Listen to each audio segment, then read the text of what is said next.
No justice, no peace. This next guest has dedicated her life to fighting for justice. As a civil rights paralegal and soon to be civil rights attorney in the Philadelphia area, she is using her education to make a difference. From working on wrongful conviction cases to balancing her career aspirations and her life as a mother, this native Philadelphian and Penn graduate is destined to make waves in the Justice Department. I'm excited to welcome Jessica Gooding to the podcast. Jessica and I met years ago when I wrote for the Daily Pennsylvanian as an opinion columnist. She was also a columnist. Jessica has a gift for articulation and communicating these complex social ideas, and she and I share a passion for equity in all of its forms. It's no surprise to me that she is doing the impactful and purpose-driven work that she does today. Her steps all align with her intended goal to increase equity and representation. She is a purposeful professional in every sense of the word, and I'm so excited to share her journey and wisdom with you all. Let's get into it and hop into this episode. All right. Hey, everybody. It's Soraya, and welcome to the Purposeful Professional Podcast, where we are the podcast for the people, your career, and the culture. So today I have a really, really special guest with me. I have Jessica Gooding. She is an amazing writer, advocate, paralegal, aspiring lawyer, just an amazing person. I met her years ago in college when I was writing for the Daily Pennsylvanian, and I always loved reading her writing because she's a fierce advocate, and she uses her pen and her voice to bring about change. So I'm super excited to talk to her about her journey and everything she's working on and doing in the civil rights field and even beyond. So, Jessica, please introduce yourself to the people on the podcast. Hello, everyone. My name is Jessica Gooding. I am so happy to be here. And so I primarily do civil rights work right now. I'm a civil rights paralegal at McElgie Purtell, which is a civil rights firm in Philadelphia that does civil rights work across the country. So we have a practice that has cases in multiple states, and most of them surround civil rights violations in federal court. Thank you for sharing that. Super excited. And I think the work that you do is your work that you do is just amazing because I don't hear of a lot of attorneys going into that field, especially. But I know that it takes being mission driven, purpose driven to really find satisfaction in working in these hard and tough areas of law, especially civil rights law. So excited that we're going to get into that. But before we do that, we have a segment that we like to call Pop Purpose. And what me and my team do is we come up with a topic that each guest can discuss based on their experiences. So I know, not only having been, a Penn alum, but also a paralegal in the civil rights space, I know that what's happening with the Supreme Court is probably of very much interest to you, especially what recently happened with the affirmative action verdict. So we'd love to get into a discussion and hear some of your perspectives on the verdict, what you think, or even what can be done to mitigate some of its effects. So I'm going to read the introduction and then we're going to hop into it. The Supreme Court's overturning of the affirmative action verdict shifted the landscape of education as we see it.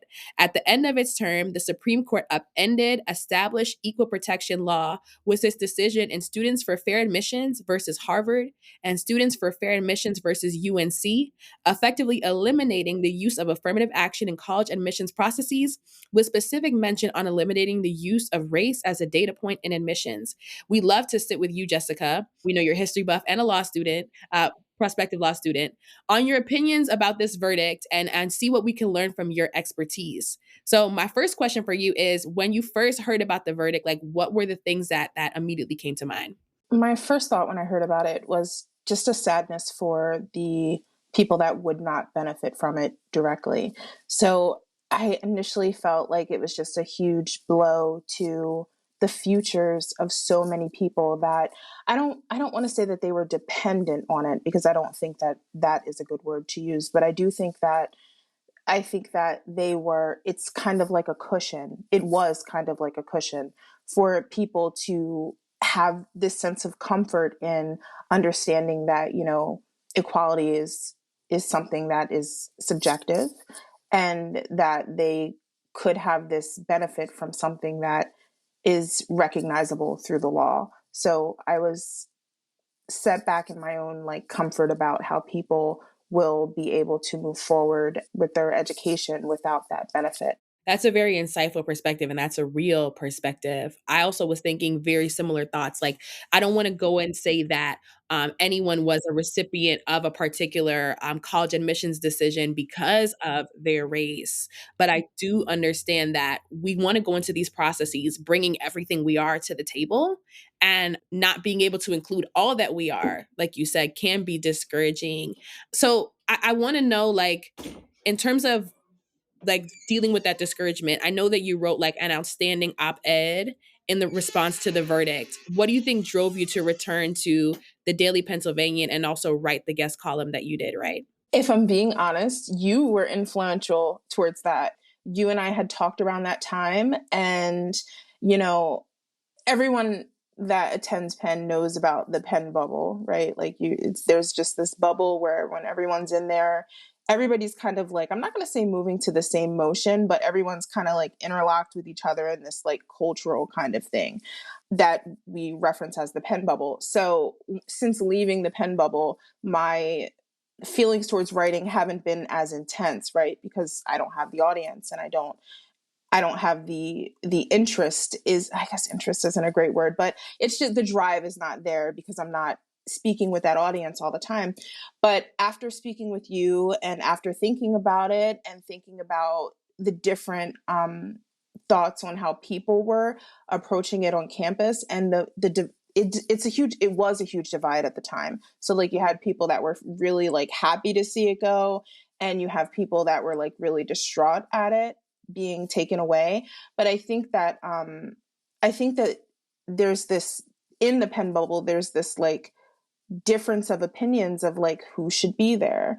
And I felt like if there was any type of space for me to like re-enter the conversation or re-enter the Penn bubble, it would be that, especially based off of some of the writing that I did before, in relation to a lot of race or social justice topics. Yeah. I mean, I saw you write a column and I was like, okay, so Jessica has entered the chat. That's That's so immediately what funny. I thought because a lot of people were quiet. And Yeah, honestly, I was shocked at how quiet very people quiet. were.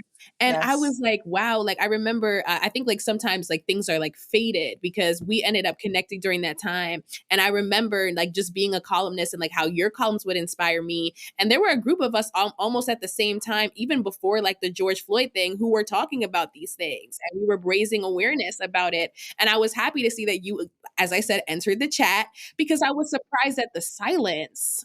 And I was surprised at the silence. I was like, I can't believe that this is happening and so many people aren't speaking up. Like you said, like at a school like Penn, there's so many rules around who deserves to be there, or even if we get technical with it, which Black people deserve to be there, right? Which Latinx or which Asian people deserve to be there versus which don't. And because I was on the receiving end of like, well, maybe you're one of the Black people who don't deserve to be here, I felt like I had to say something. And it was inspiring to see you as well jump into the discourse because essentially when we write a column, that's what we're doing. We're jumping into the discourse and being unafraid to do so because so many people were silent in during a time where I felt like more of us should have been speaking up.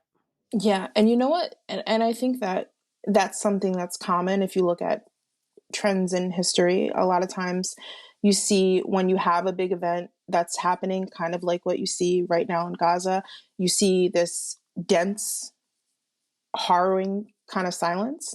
And then you see people that speak up about it and they kind of either are embraced or shunned, right? And that's an entirely different conversation. But I think just to touch on what you talked about who deserves to be there and who doesn't deserve to be there, when I joined the DP and my like when I tried to apply when I applied to the DP, my intention was to speak about, these specifics that made my Penn experience different than, some other people's Penn experiences. And I think that just to, piggyback off of what you said in relation to some of the conversations we were having prior to the George Floyd event or George Floyd being murdered, I think that's so important, right? Because it's one thing to kind of like hop on the bandwagon, right? Like that's one thing. And I'm not going to shun anyone that hops on the bandwagon because the bandwagon's there for a reason. But I think that, when you're really connected to issues, it doesn't take an event or someone being murdered to kind of highlight them in your head. Sometimes that's what wakes up other people, and you see that happened with when Mr. Floyd was killed.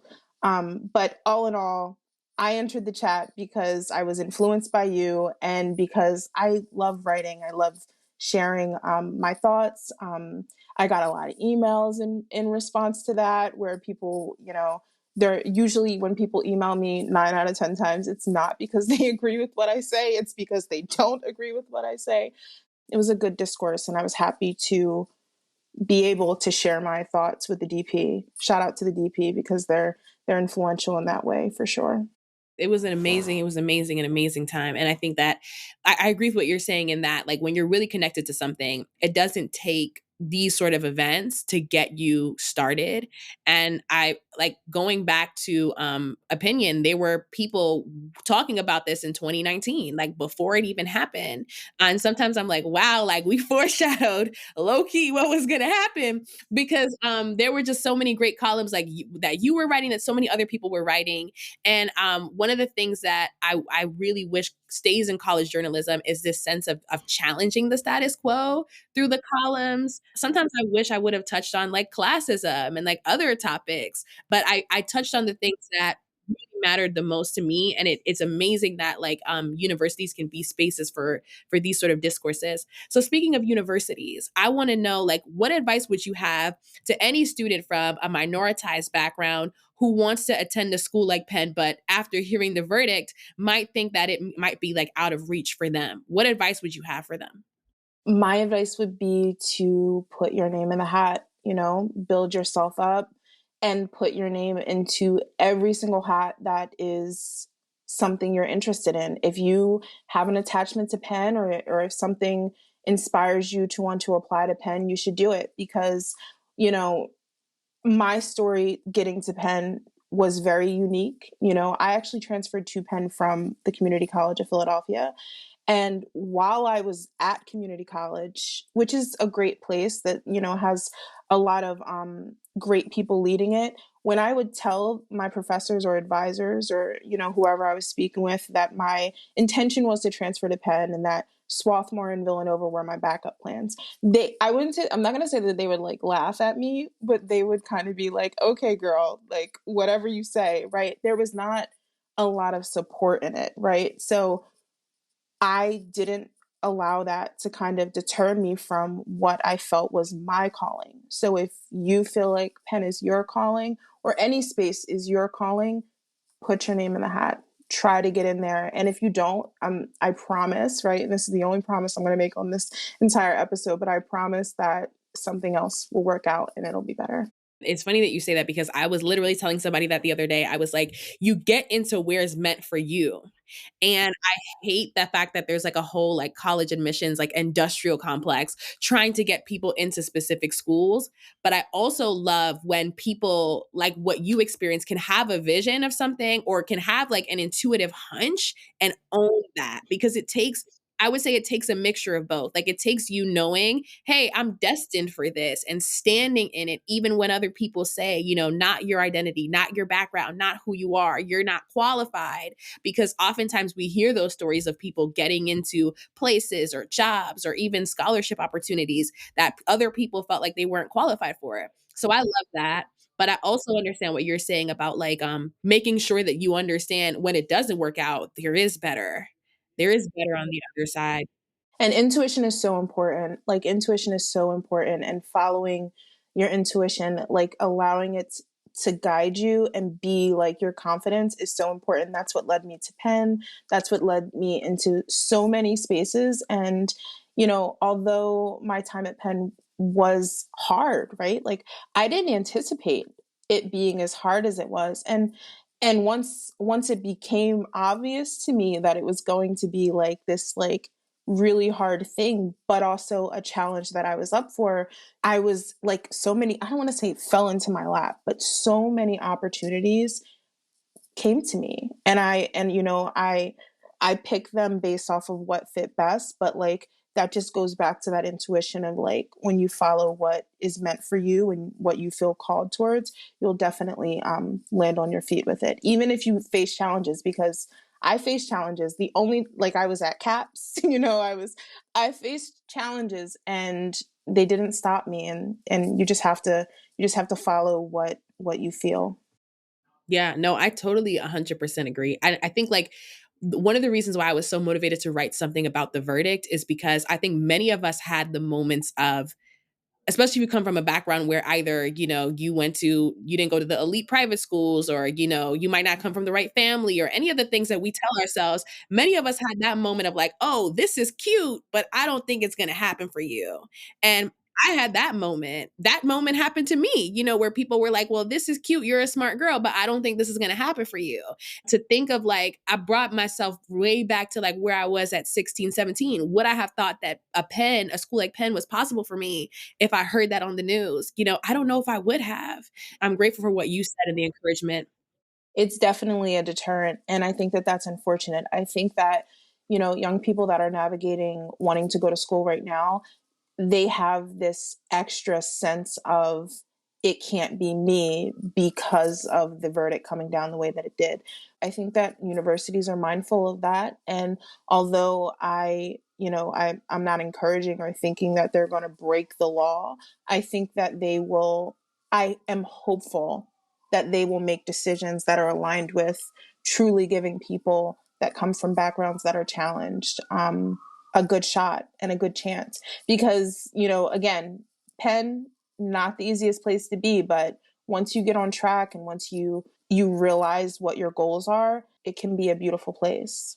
And it can be a place of so much opportunity and blessing. I mean, the same place of pain can be a place of blessing as well, and opportunity. Which is honestly like also like the metaphor of life, right? Like, so you, if you think about it in that way too, you get to feel a little bit better about it, you know, in hindsight, right? In hindsight, I see it, right? When you're stuck in it in the moment. And I think this is for college students in general, right? Because when you're, it's such a huge change in like what you're doing with your life, what your focus is on in your life. So like, I think that college students and young people have that challenge no matter what. But if you end up at like an Ivy League university that has a status quo that can be more challenging than some other universities, then you need to sit with yourself for a minute. And I did that, and I was like, you know what? I'm still up for the challenge. I know that this is where I need to be, and it works out. So that is my overall advice for young people applying to college, and I'm rooting for them. It's funny because like I was trying to do an episode on pen to career pipeline and nobody wanted to do it. I asked people, I was like, do you want to talk about? Nobody wanted to talk about it. There was a column that just came out the other day in relation to that. Did you see it? Did the student who wrote, is his name Francesco? Did he write it? We'll talk about that because somebody reached out to me. Somebody reached out to me about that, and they reached out to me about that, and I was like, the author of the column actually reached out to me. So funny that you say that. But I was like, I want to have an episode on Penn to career pipeline, and nobody wanted to come on. And I think like we're dealing with. We're gonna get into your story as well, but a lot of us are still dealing with some of the after effects of what we've experienced. And I'm grateful that our pop purpose segment, we could actually talk a little bit about it in a positive way and let people know like it's not the good and the bad go together.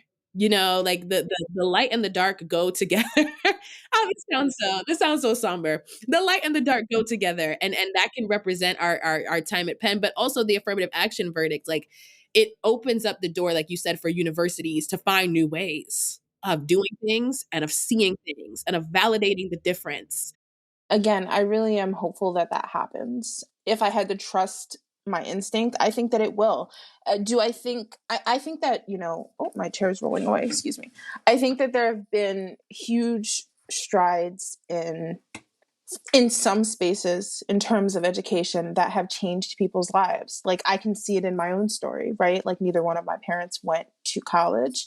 They didn't even talk about college. Like they didn't even think about college that I can like recall. Like there was never a conversation about college in my family.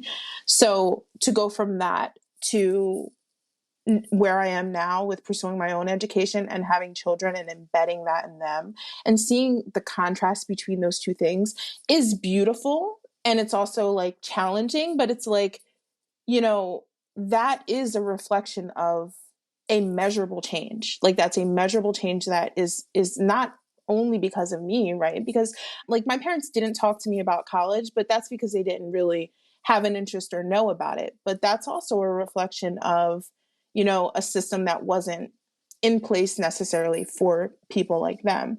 So when I think about how much of that has changed, I think that a lot of that is personal choices, but I think that accessibility to college and education, especially for, you know, women and Black women, has expanded so much that it has changed the trajectory of their lives. Right now, for a person that had two parents that didn't go to college, didn't focus on college, I was able to attend an Ivy League university and then pour that into my children so that they have an outlook on what their futures look like that is guided, right? Like they're not going to have to like figure it out on their own. They're going to have me to help them, or they can figure it out on their own if that's their prerogative, right? But like I think that that is kind of also a measure of how successful the affirmative action law was. Yeah. Woo. Okay. This segment set the stage. This segment set the stage for our next segment where we're going to go a little bit into your background. So I know what we've been talking about. You have a sensitivity almost to issues of injustice. You see them and you not just see them, but you're moved to do something about them. And I oftentimes, when I see people like that, I'm like, okay, well, there were some experiences that shaped, you know, the way that they respond to injustice with such a proactive response. Because a lot of the time, many of us deal with it and we're just like, well, that's just the way the world works. I don't know, you know, we lift up our hands and we're like, that's just the way that things are. But when I see people who like people like you and many other people that I know actually will write a column or work in civil rights or advocate or be in DEI, I know that it's like, oh, for many of us, it's personal. Like this is personal. So I'd love to know, what's your earliest memory of injustice and how did it cultivate you into being the individual you are today? Okay, so my earliest memory of injustice, I thought about this a lot and I couldn't have anything that came to mind instantly, right? And that's what I wanted. But as you just asked me that, it did just come to me instantly. So I have a biracial background. My mother was Ukrainian, my father is African American. I, you know, look like something in the middle of both of those things.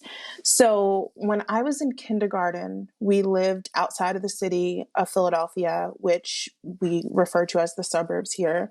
You know, the inner city gets a lot of that reputation for being what inner cities get reputations for. And if you live in the suburbs, it's a different culture. It's a different way of living, I guess I would say it that way. So I went to a school that was not predominantly Black, and I was in kindergarten and I wasn't feeling good. And I remember they called my dad to come pick me up, and he was a horse trainer. So most of his work was done in the morning time. And he came to pick me up in the afternoon. And he was standing at the bottom of the ramp, and the teacher wouldn't let me go with him. She kept asking me over and over again if I was sure that I knew who he was. And I was excited to see my dad because I honestly, who knows if I was really sick, right? Because kids play that game all the time. So I was so excited to see my dad, and like, he was gesturing for me to come to him, and I was trying to get to him. And even in that moment of my teacher witnessing that there was clearly a connection between my father and I, she would not let me go with him. And that has stuck with me for so long because at the time, clearly, I had no idea why she wouldn't let me go to him. But when I think about it now, you know, obviously teachers have jobs, and I'm not saying that they should, you know, not do them. But you can't just pop up at a school and pick a kid up. You know, like there's a process. You have to show your ID. You have to say who you are. You have to be on the paperwork. You don't just pop up and say, "Hey, I'm here for little Johnny. Let's go." So when I think about that now, it's really impactful for me because that was something that my father always dealt with, and that I think that was very heavy for him to deal with that. And then I also think about, you know, what would make the teacher think that? What would make the teacher question why he was there? And had he looked different, would she have still done the same thing? Oof. All right.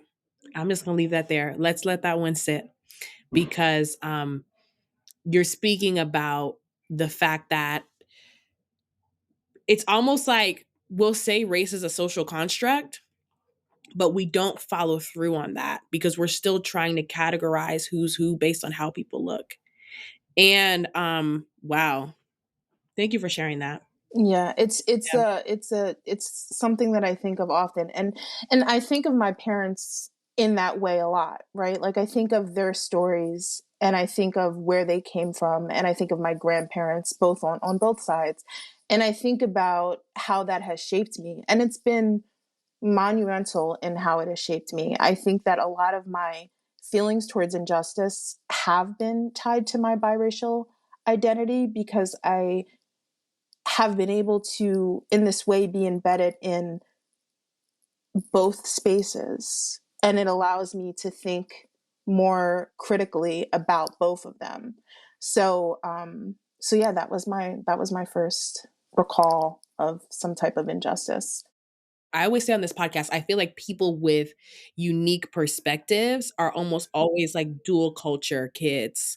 And having to grow up and navigate more than one culture. In your case, you talk about having to navigate being biracial. In a lot of other cases, it's like having to navigate parents who have an immigrant background versus, you being American and how that looks. And I notice there's often this unique perspective that comes from having to navigate or having to straddle between both worlds. So thank you for sharing that because that adds so much of a so much of more of a perspective or even a background as to where your desire for the change and the advocacy comes from because you have seen both sides and you do see both sides. You would say that, right? I was thinking about this a little bit more, and I was thinking about like seeing both sides and how those sides look different. My mother's family is from Ukraine, which, my great grandmother lived through like the famine there and so many things, and then brought her family here. And, my grandmother on my father's side lived through Jim Crow and raising her family on a sharecropping farm and all of these things, that built them into who they were. And those things have trickled down into me. Um, I think that, when you talk about race in terms of like being biracial and how some white families feel about that and how some black families feel about that, you definitely get, that gets a little testy in some ways. My mother's family did not embrace her having a black husband. So for the most part, some of them did. I do have a handful of family members that did, which is beautiful. And I'm so happy to have them. But for the most part, that's also something that, shaped my perspective a lot too, because you have this, just this general understanding of like family not wanting to have anything to do with you solely because you're black. So yeah, that would be my second shot at injustice growing up. Woo! All right, that I feel like that is a separate episode topic, 100% because unlocking that and even wow, it's because I hear that a lot. I hear that a Yeah, lot. it's common. Unfortunately, it's common. I think as time moves forward, that will probably change, or it will look different, right? I think that families are can be very complicated spaces, and moving forward, I think it'll look different. At early '90s, it was not looking different. Yeah, I can only imagine, like, also, like, the layers of, like, colorism, like, all the other things involved as well, so thank you for adding that nuance. So I'd love to know, like, on top of being biracial, because you talked a little bit about having to navigate, your father being from the Jim Crow South and your mother being from Ukraine, like, how did growing up in Philadelphia, like, set the backdrop for, the type of, career path you decided to pursue or even the type of person you are? Because I think Philadelphia, I always hear from people that it's a special place. So, how did growing up in Philadelphia further influence you on this path of development that you were on?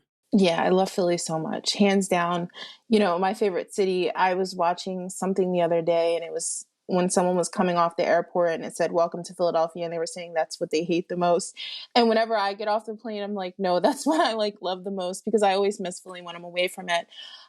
So when I was younger, like I mentioned, we lived in the suburbs until I was about 10. And then we moved to Philly, and that was a huge transition for me. Arguably the hardest transition of my adolescence, mostly because of the school system. When I moved to Philly, I went to Thomas Home, which is in the Northeast, and in general, the Northeast section of Philadelphia is known to be one of the nicer sections of the city. Certain parts of it, the part that we lived in, was one of the parts that didn't have much issues with some type of like certain types of crimes and stuff like that. But the school system was a shock to me. I can't speak on the crime or anything like that around the city because that was not something I paid attention to. But the school system, the students were really unhappy. There was a bullying that I was just like not accustomed to, violence that I was not accustomed to. That was really shocking for me. And then just also just like a lack of opportunities in terms of engagement. Like there were no like basketball teams and stuff like that. Like it was a completely different environment that was not supportive. So that was something that was hard when we first moved to Philly. I think that, however, those experiences have still shaped me, right? So some like one of my friends from when I was a child, he was killed by the police when we were young adults. So, thinking about growing up with him and the times that we would spend like playing basketball on our block or riding bikes and just engaging with him as my friend, for him to then be killed by the police, that was something that was impactful towards my decision making and the career path that was um, important for me, partially because I had those memories of him, and also because you know I think that when things happen in the news, there's this component of like shock, but there's also this like normalcy that comes along with it. Like people kind of disconnect, like, oh, well, that doesn't happen to people like me. Like, I think the perfect example would be to think about like if you hear about a house fire, it's always like certain kind of people have these tragedies happen to them. Because it's never close to home until it is close to home. And then you're like, wow, like this is actually really horrific. And the experience of my childhood friend being killed by the police was something that was that for me. I could only imagine like having to grapple with that as a young person, like having to grapple with the loss of an innocent soul at the hands of an unjust, inequitable police system. Like that to me is just it's terrible. Like living in Philly during Penn was great, but I also made sure to get outside of the bubble. You talked about the bubble earlier. And I found myself not only volunteering at schools in West Philadelphia, but also I was in a service class, an interfaith class, and we were at a service center in North Philadelphia, and we were volunteering. And the disparity, like the way that I was like, wow, people are living like this. We're sitting at Penn, like some people like in quote unquote the lap of luxury, just a very different environment. And when you step into these schools, I remember I stepped into one school and we had to go through the metal detectors, and I saw children, like middle school kids, being strip searched. It was a lot. And I think that I was also teaching one time I was teaching virtually at a school in Philadelphia. It was like one of those like virtual exchange programs for like gifted or talented high school students that want to get an understanding of what it's like to be in college. And Penn is a part of that. And I remember the students just being, it's virtual, but the students I can't really read. I can still read their emotions. I can't really see what's going on, but I can read their emotions. And they were really just somber. And then they told me that somebody was shot outside the school and was killed. Like a student was shot and killed outside the school. And I was like, wow, like that having to deal with that, like a friend dying at like 14, 15. I don't really know how that young man died, but it was very sad to me. And it made me think about the fact that in certain areas, youth are just not protected. They're not protected, and the fact that I almost felt guilty sometimes because the fact that I was like, I'm sitting at Penn, like this area is so protected, and there are people out there who don't have this protection, who don't have this level of care. It kind of agitated me a bit. No, for sure. And just to piggyback off of what you just said, I think that there was this moment at Penn after Mr. Floyd was killed. where they were doing some, engagements, and the law school did like this oversight of the police policies amongst like the pen officers, just looking into how they engage with people. And I did one of the panels with some other panelists, and I remember right before I was about to do it, this interaction while I was on the walk, and we were giving out like donuts for people to come check out one of our events. And I remember there was this woman that was not part of the pen community who was walking past us and like took a donut. But like I think we were selling them for like $1 maybe or something. I don't know. Maybe it was a fundraiser. I'm sorry. It was a fundraiser. We were selling them for $1. She took a donut, and I immediately felt fear. I was like nervous that I knew I wasn't going to say something that would be like calling her out or pointing the finger, but I was very nervous that either an officer of security or someone that had already been watching her would have picked up on it, or that unfortunately a student would have been fearful and said something or made it into a big deal or something. And I was so scared for that woman in that moment.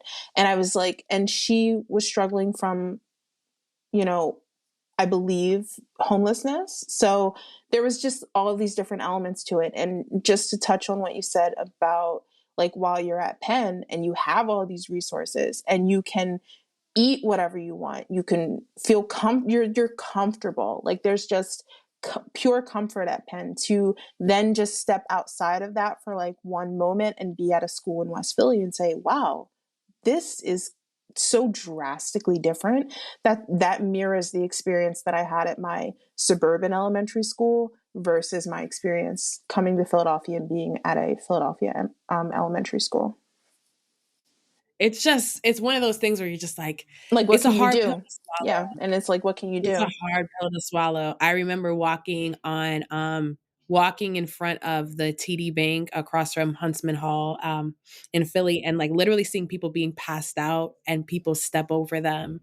Like, I just remember thinking this is a different like, this is a different world. This is not the New York suburb I grew up in. This is a different world. And it opened my eyes. So thank you for sharing and opening our eyes to the fact that yes, there are disparities depending on where you're from. So I wanna move and transition us from, you having these early childhood experiences to your first job. Because I think your first job is always so special and unique, and I think it like kind of sets the stage for a lot of different things. So within all of this, like walk me through like your very first job. What was it, and then what did you learn from that? So my very first job was at Rollin Henderson, which is the nation's oldest law firm here in Philadelphia. That was a pivotal moment in my life. It was a huge change for me because it was in an environment that I was not familiar with. I didn't have anyone in my family that was a lawyer. I didn't have anyone in my family that held that level of professionalism. So being exposed to that is what ignited my own fire to want to go to law school and to start college. That's where I learned about, you know, a bachelor's degree and what that looks like and why people do it and the normalcy of it amongst that population of individuals. So it was hard for me though, because again, I didn't fit in. I didn't come from a background that was much like anyone that was there. I had to really learn. Um, I was a file clerk, which means that you would get all of the legal documents and you would file them with the file. And all of that is procedural work. And I had to learn all of those procedures basically from scratch, which took like just looking at them for hours, maybe months. I don't know. Months. Yes, it took months. So that was my first job. And it was an eye opener for me because it showed me that there were so many different levels of people, right? Like my mom was a service manager for a plumbing company. And, I thought that that was like really successful. And not to say that it was not, but, it's completely different from people that have graduate degrees and all of those things. So being exposed to that many people with graduate degrees and different levels of education really impacted me. And I had some moments where like, my differences were highlighted. Like one moment comes to mind where I had this attorney that I worked with that worked on the whole other side of the office building. So she worked on the whole other side of the office building. And apparently, like, I had put something in the binder incorrectly, like in the spacing, because it was put in by indexing. So I had put one of the documents in incorrectly. And she picked up this huge index. There was 4 of them, and she carried them all the way over to my cubicle. And she came over to my cubicle and she slammed them down on my cubicle and just went ramming about how it was incorrect, right? And in that moment, I was like, well, A, clearly I need to work on my indexing. And B, I was impacted by the aggression, right? Like the over emotion and like slamming and walking. And she had on these little baby heels too. And she was adamant about letting me know that my indexing was not correct. So that showed me this element of harshness that can be part of the legal field. And yeah, that was my first job, and it taught me so much. And it was also one of the building blocks of like who I am today. And shout out to that woman that did that day. I feel like first jobs are always first jobs are always like funny stories. It's funny because my first job was also in a law firm, and I left that knowing I didn't want to be a lawyer. But I It's a think it's culture cool for that sure. you. Yes, I have like similar experiences of number one, like I'm not detail oriented at all. So when I was told to do the files, I was like, I wasn't good at them. I wasn't good at them. So I quickly realized files, contracts, everything. That's not me. That's not where I'm at. But I'm grateful that you had that experience where number one, like you were able to redefine how you saw success. And not to say that your mother wasn't successful. She was successful. But I think when we have moments like this, we realize success is so personal to us, and success will be defined based on how I want my own life to end up. So for some people, I mean, shoot, I know people who are attorneys who don't feel successful. They still are grappling with insecurity. And that's why I've taken my sweet time with my legal career. A lot of people think like I'm going to get my undergrad, jump right into law school, get out, and everything's going to be like cupcakes. It's going to be great. But the truth of the matter is, the legal field is a field that has so many different avenues and ways to be successful. And if you get into a certain space that is not meant for you, you will feel very unsuccessful.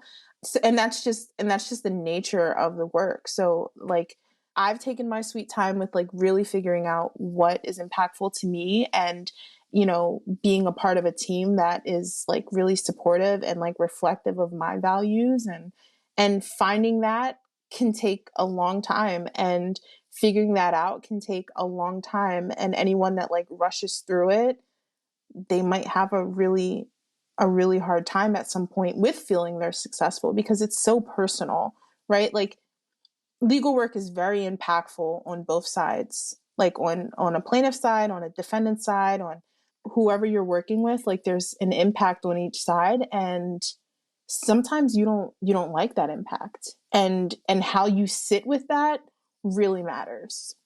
Yeah, absolutely, absolutely. So on this topic of like figuring it out and taking your time, I would love to know like when you got to Penn, when you started college, what was that transition period like when you were deciding?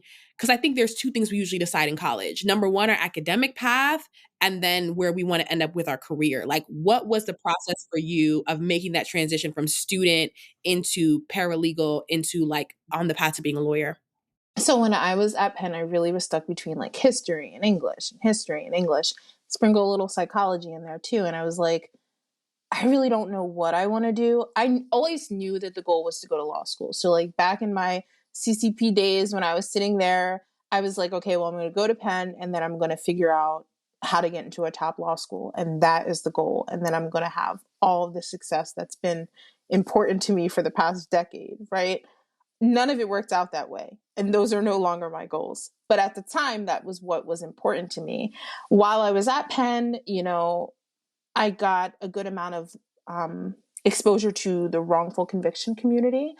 And that was really impactful towards me, and becoming friends and close with people that had been wrongfully convicted for 20 years, and working with attorneys that had really intentional and beautiful thoughts about how they could be helpful for those same people was really influential to me. When I first got out of college, I wanted to do some work that would be impactful towards communities. And at the time, that was like child abuse, sex trafficking. Got a lot of good exposure there in terms of like how those victims look and how their lives are impacted and how those families are impacted. And that was really important to me to feel like I was helping in that space. But on the other side of that, you have, attorneys and legal teams that are defending those spaces, right? So I only add that in to kind of circle back to what we just talked about how you could feel unsuccessful in a legal space, because if you're put in a position to kind of do something or defend someone or support someone in a space that's not reflective of your values, that can be hard. But for me, I was the firm that I'm currently with now, one of the partners reached out to me and, explained all of the work that our firm does. And I was like, this is amazing. And I didn't even know that this existed. I mean, I knew that people, had federal lawsuits in relation to police killings or in custody deaths or in all those kinds of things, but I didn't know who those people were. And I certainly didn't know that there was a firm like that in Philadelphia that was doing a good amount of a good amount of those types of cases. So when he explained that to me, and then I met with my team, which is John Coyle and Mark McGuire, and we went over everything, I was like, this is the perfect fit for me. Okay. So getting involved in the wrongful conviction community got you to start thinking about like what you could potentially do. And what I love is that you said not just getting involved, but becoming friends with people who are wrongfully convicted. One thing I'm thinking a lot about is intent versus impact. And a lot of the time we intend to positively, go into these spaces and advocate. But in reality, like, when dealing with exonerated individuals, especially, like, they need a voice and they need a platform. And I love how you were able to empathize with them and work with them, because you probably know, and you've seen the nonprofits and advocacy organizations coming up to help exonerated individuals. The exonerated individuals are not always centered. Like in DEI work, we talk a lot about centering those on the margins. Like oftentimes they're not centered. It's the lawyers that are centered, or the policy workers, people even using their work in these organizations to build their own brand and their own profile. And nothing's wrong with trying to have a personal brand or make a way for yourself, but I also think that it's wonderful that you were able to see their humanity and see them as a friend, because I've never heard anybody say I was working in this space and I was actually friends with the people who were affected. I've never heard that. So thank you for that. For sure. I feel like that is one of the beautiful components of the work that I'm involved in. The attorneys that I work with, yes, they're attorneys. Yes, their work is so meaningful and important to them, but I also consider them to be my friends too. I am the type of person that really, really, really blossoms from having authentic, intentional relationships.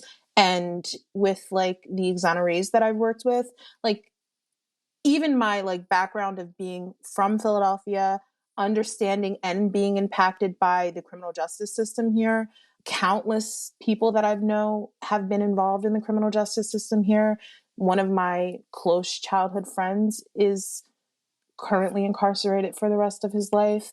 So me having that connection to what has happened to them has also had like a big part in how I was able to just connect with them, right? Like it's one thing for me to walk around with the title of saying, yes, I'm a paralegal, I do civil rights work, we do these things.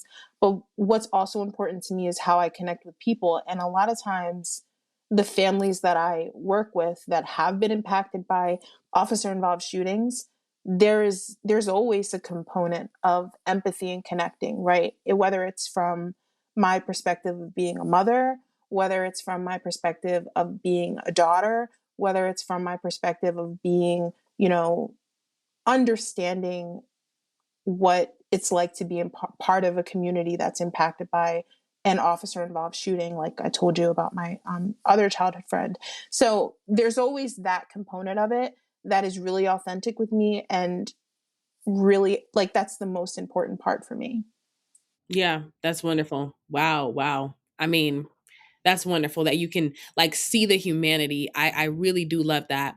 So speaking of humanity, I know that like through all of this and everything that you were doing, you were also balancing, you know, being a mother and like having that family life as well. So I want to know because I think so many women especially need encouragement to still go out there and get it, even with kids, even with all of that. I think sometimes when you become a mother, I'm not a mother, but I do see this happen. You become all about your children and to the point where it can consume you. So even with all of that, like how did it feel to be a mother and really like balance it all? Like the family, the career you want to build, your academic goals, like how did it feel to balance that? And what tips would you have for women who are in a similar position?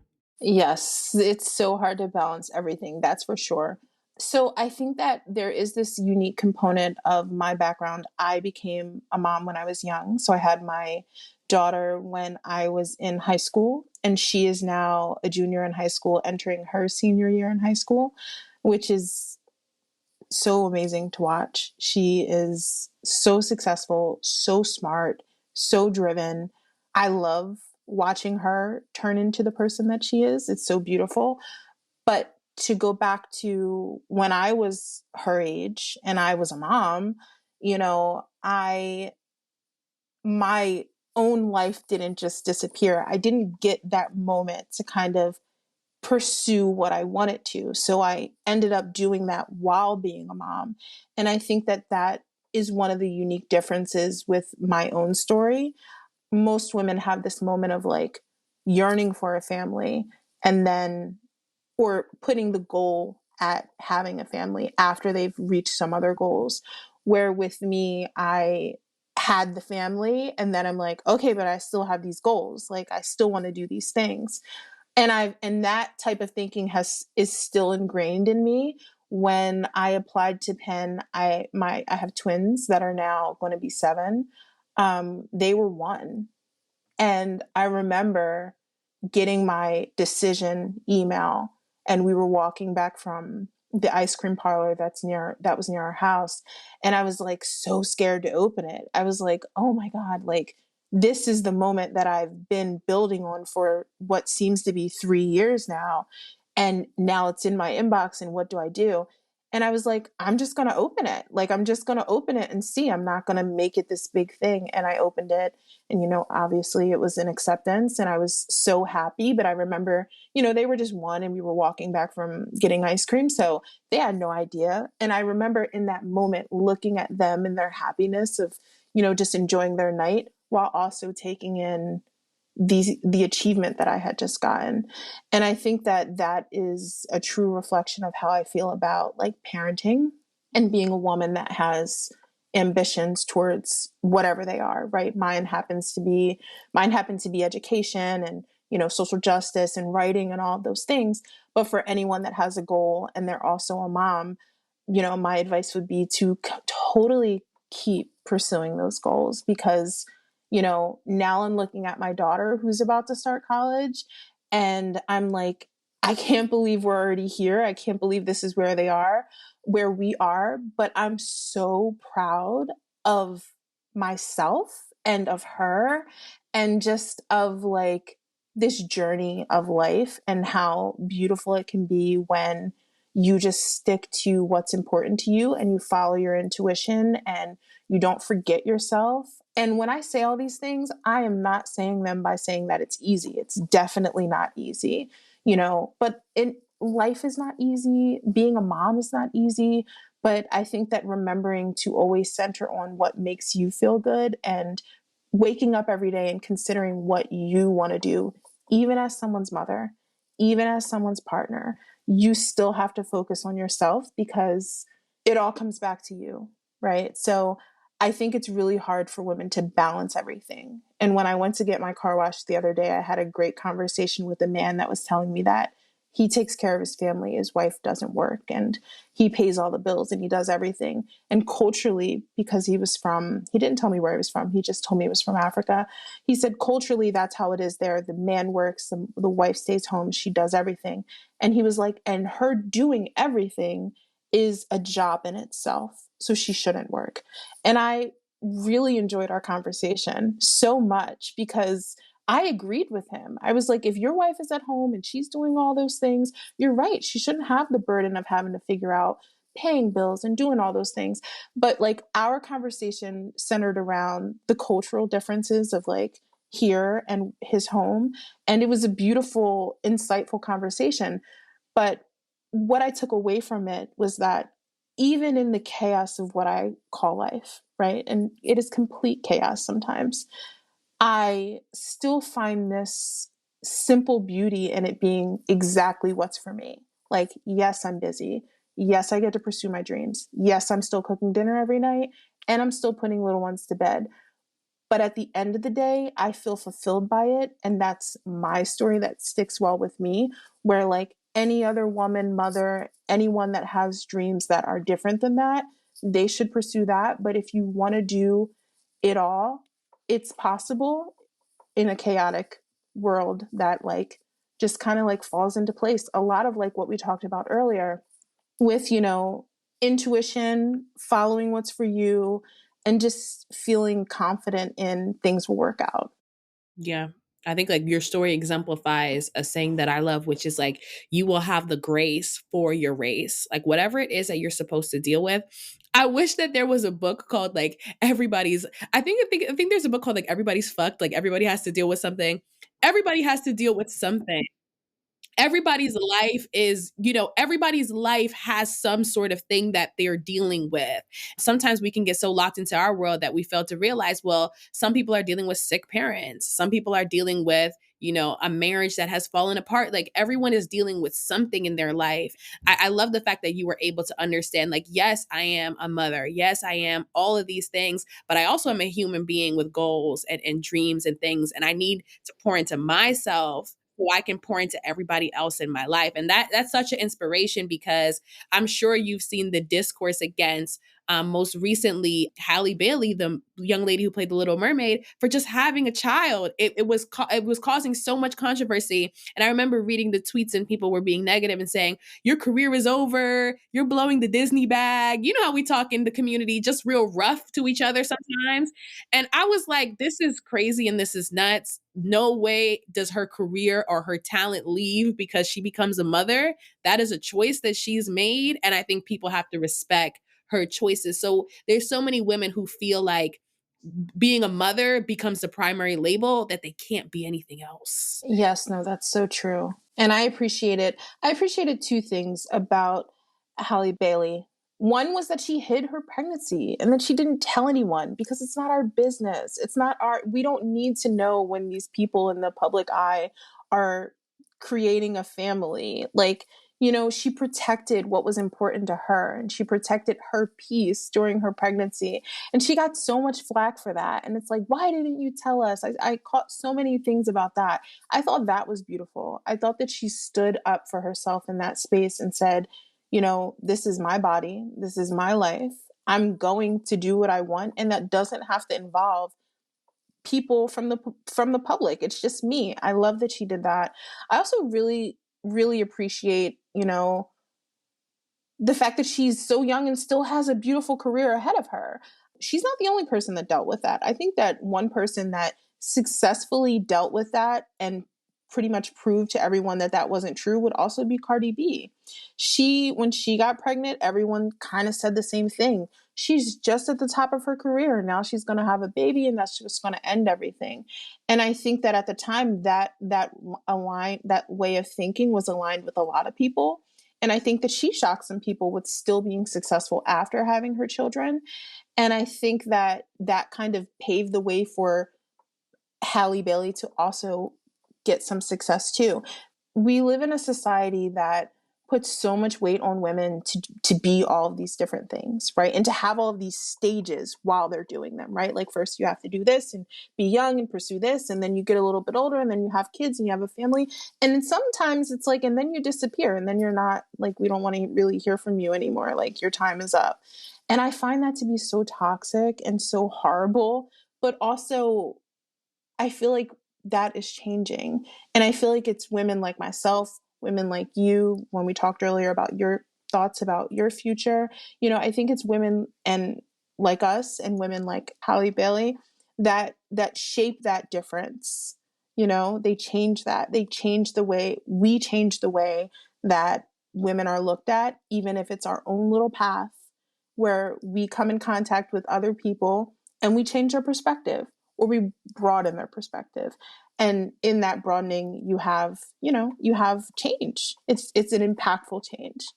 And one thing I want to say too is that the shaming of women, I feel like sometimes I think we as women, we're in a circle and it's just like, no, you, no, you. Like we're all pointing at each other. No, you're not the right type of woman. And it's like, come on now. Like we're not going to really let, and not for me to get on my soapbox now, but we're not going to really let the patriarchy do this, are we? you know? Patriarchy has such a huge role in that. I mean, arguably, it's what it's there for, and it does it effectively. If you're not conscious of it, it wreaks havoc, right?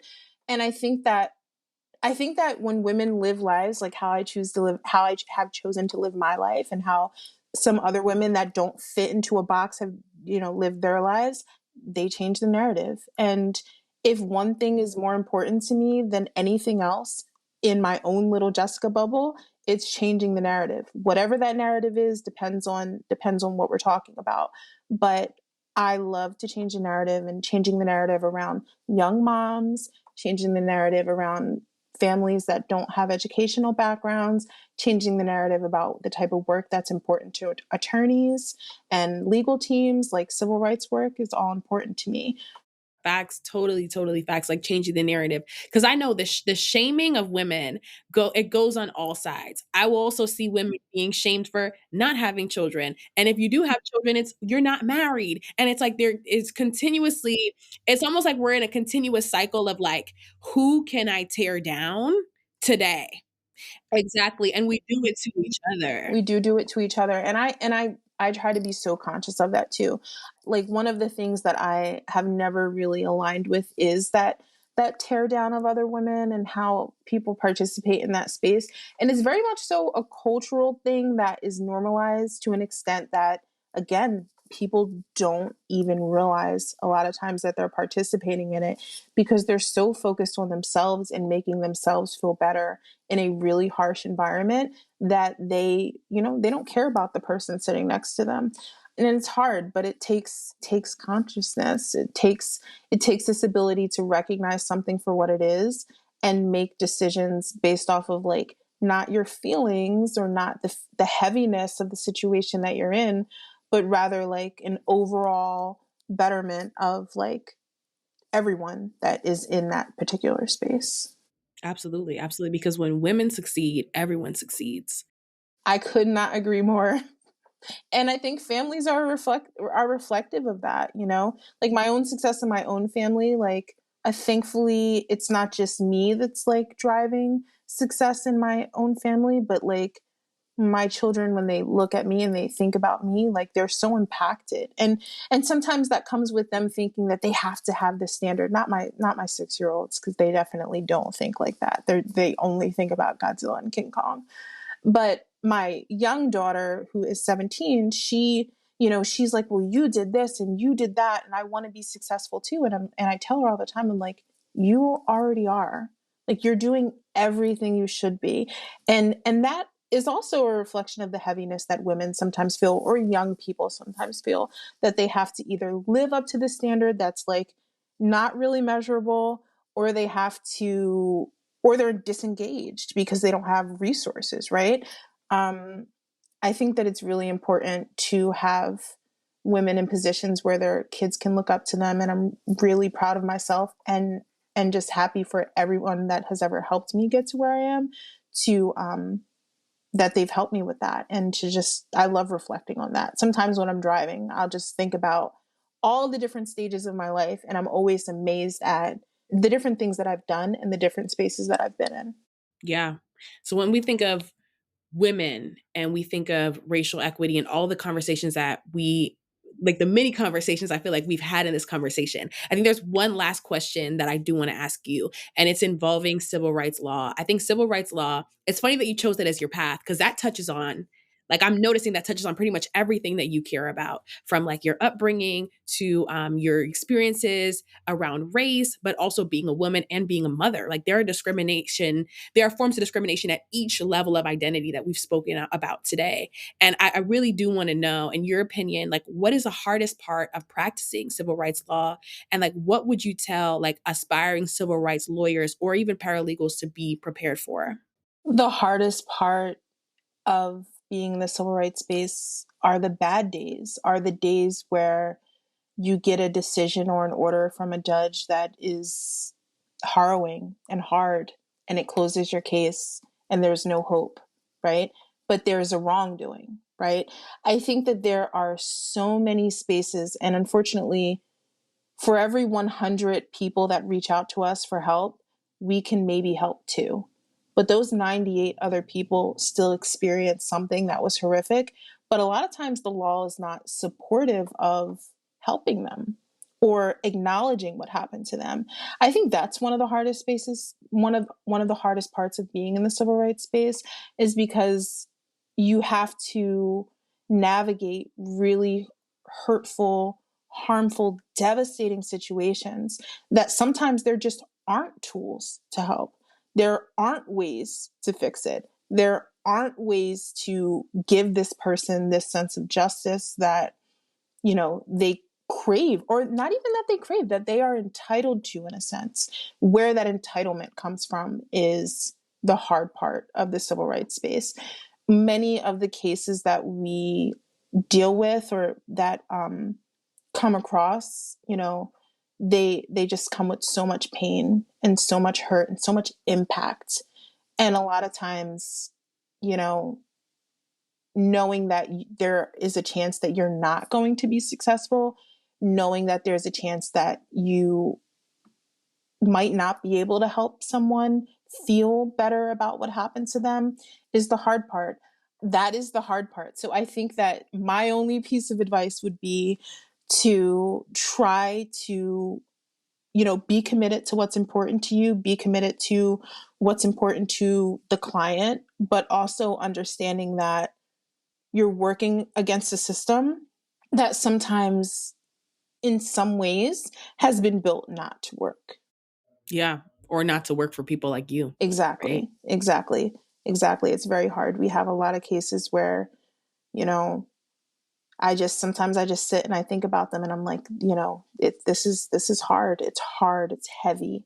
It's heavy to deal with, knowing that things like this happen in the world and there is no discourse and there is no way to help. It's hard.